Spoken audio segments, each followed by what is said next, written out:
Joe Biden turns 80 years old tomorrow. Happy birthday, Mr. President, but it's time for a younger generation to lead across the board. That was former UN Ambassador Nikki Haley on President Biden celebrating his 80th birthday over the weekend, making him the first octogenarian president in our history. It means also that if he were to be reelected for second term, he would be nearly 90 years old by the time he leaves office. So is he too old to lead? A recent Reuters Ipsos survey revealed that most Americans, 68% to be exact, think Biden might not be fit for the challenge of running again in 2 years, while nearly half, 49% of Americans, feel the same about his likely opponent, Donald Trump. Trump would be 82 when he leaves office if he were to win in 2024. Here to dive into the question of whether it's time for the older generation to make room for fresh blood is Tezlyn Figaro, host of the Straight Shot No Chasers podcast. Welcome back, Tezlyn. Always great to be here. Thanks for having me. What do you think is going on here with Nikki Haley? Is the Republican Party setting up some non-personal reasons why they're going to back DeSantis as opposed to Trump in a couple of years? Yeah, it's not a non-personal reason. I think it's quite personal, even seeing that on the Democrat side. But, I've always talked about the importance of new leadership. I have talked about the fact that we can no longer wait on them to pass the torch. We must take it because they simply just don't want to pass it. But I am optimistic about new leadership stepping down, even though I know Hakeem Jeffries and the new leadership that they allegedly choose will be hell for progressives. I do think it is important that there is now a realization that you just can't have, great grandparents leading the country. And it's no disrespect, to someone's age. I appreciate wisdom. But there is something called people that are closest to the solution are closest to the problem. And so who better to talk about education than folks with school-age children like myself, a 15-year-old? Who better to talk about the housing crisis than those who are actually trying to purchase a home or trying to, cover a mortgage?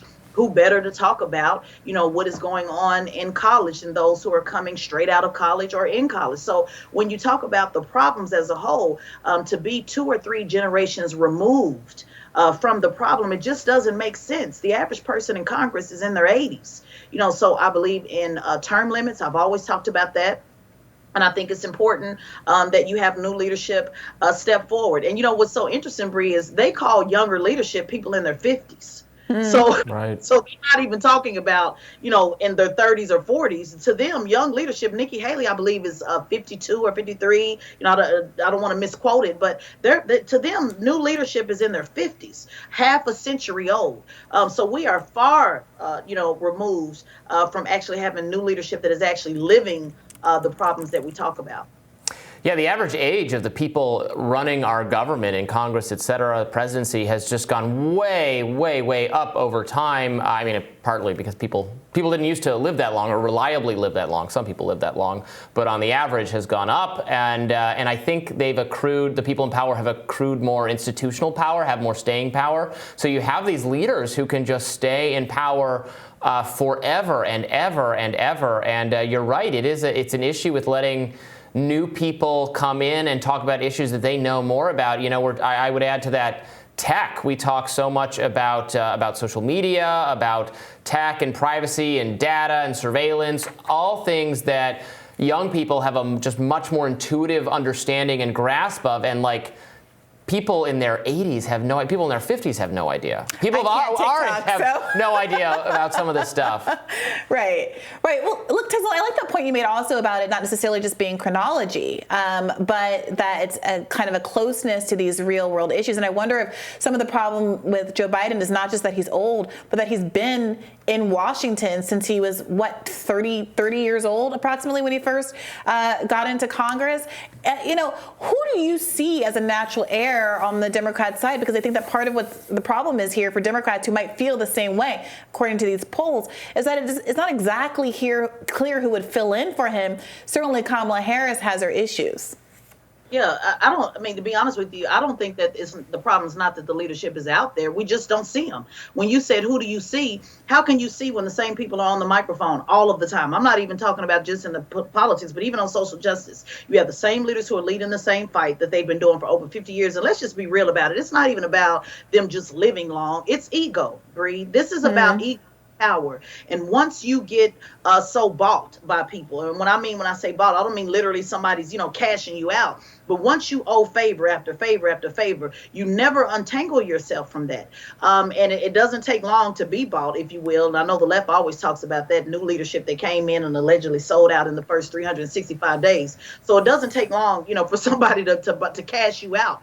But when you look at just, having to stay over time because of your ego, because of your pride, because these folks actually turn into celebrities in their own minds, this has a lot to do with it. And I've been complaining about this for a minute, not even just, again, in politics, but even on the social justice side. If you are not relating to the common person of being, close to that experience of what it means, to actually have to wait tables, or what does it mean to actually have to buy a house, or what does it mean to raise a child, or even be single and trying to buy a home, you're just not close enough to the problem. So I think you're far removed from the solution. I do appreciate institutional knowledge. I do think institutional knowledge is important. I do think that, having a wealth of background to be able to help, a younger generation lead. But this is not the case with this breed. This is a case of ego, of not wanting to leave that position of power and just holding on to it for simply no other reason but selfish.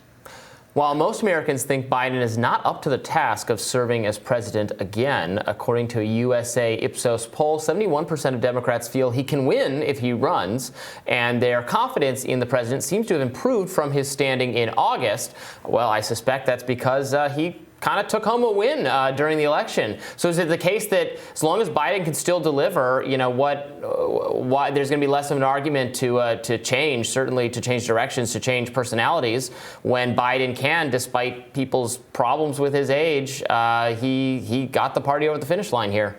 Was that Biden or was that Dobbs? Yeah, well, things here. When people are taking that poll, they're comparing him to Trump. Just to be honest about it, they're comparing him to would I go with Biden or would I go with Trump? So if people had to vote again, and if they reluctantly had to vote for Biden, a lot of folks would just choose Biden over Trump. But let's be clear, he didn't get to a win. Let me just go ahead and dispel that myth. I get it that historically, most folks are used to the current administration being in power. But let's be clear, we can argue all day about, at least he didn't lose by 2 touchdowns. The bottom line is they lost the House. They lost the game. Period. End of discussion. And they still do not control the Senate. Joe Manchin controls the Senate, which is technically a Republican. So as far as I'm concerned, Republicans control the House and the Senate when we really look at it and who moves that power. So there was not, to me, a win. I don't understand what the celebration is all about. The last administration led us into a insurrection. So the simple fact that you barely got over the finish line from a party or the leadership of the party, Trump, if you will, that literally stormed the Capitol, that's not a win. It's pathetic at best. It should have been a sweep. If the Democrats were all of the things that they say they were, why was it just a sweep? Why did the Republicans still win the House? So Democrats, and this is why I'm an independent, they always do this. They celebrate things that are not, they live in this fiction world, and they celebrate things that they shouldn't be celebrating instead of asking yourself, you know what, we barely got over the finish line, so maybe we need to do something different. And maybe that's what they're doing, Bree. Maybe that's why Jim Clyburn, Nancy Pelosi, and all of them are saying, hey, you know what, it's time for us to step back because we really didn't win at the way we thought we would. I don't know if the new direction that they're going in is going to be a win for them, but I think they realize that we need to do something different. And Republicans are realizing that as well with Trump. They're falling off like flies. So this is the time that I believe that all Democrats and Republicans and independents should infiltrate both sides because now I think both are very vulnerable in ways that they haven't been in recent history. Tezlyn Figaro calling out the soft bigotry of low political expectations. Thank you as always for joining us. Always. Thank you. We'll have more Rising for you right after this.